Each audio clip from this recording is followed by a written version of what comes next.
This tiny plate right here sits at the intersection of what feels like magic and real physics. All you do is put electricity in and heat moves. One side gets cold, one side gets hot. But if that sentence doesn't make sense yet, that's okay, because that's why this video exists. This is a Peltier module. It looks boring, it's flat, nothing really special to it, just a red cable, a black cable, and what feels and looks like a little ceramic tile. There's no moving parts, no fans, no fluids, no lights, literally nothing. But when you power it, and one side gets cold, and the other side gets hot, that alone already breaks people's minds. Let's run a little demo and I'll show you what it's about. All you're really gonna need is a power supply and your module. So here's our little rig. We got DC power going into the module, and we got a voltage meter between the two. There's 12 volts coming out of there, and this is kind of what's left over. This is pulling everything else. One side is hot, one side is cold. It's still taking time to heat up. This side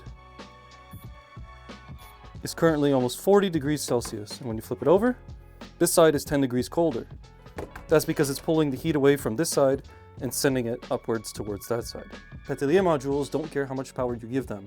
It's how fast you can get rid of that heat from one place to another.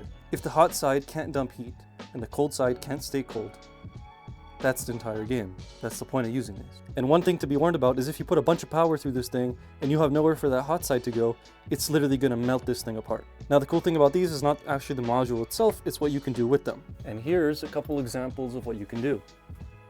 This is for another video, but here's an example of a refrigeration style thing where you pump in water, water sucks out the heat and makes the water cold or whatever liquid you put in here. And there's a lot more where those came from, but that's for the next one. But that was the simplest way to use this thing. The more serious setups are coming up next. If you want to see where this goes, follow along and follow the channel so you can see more.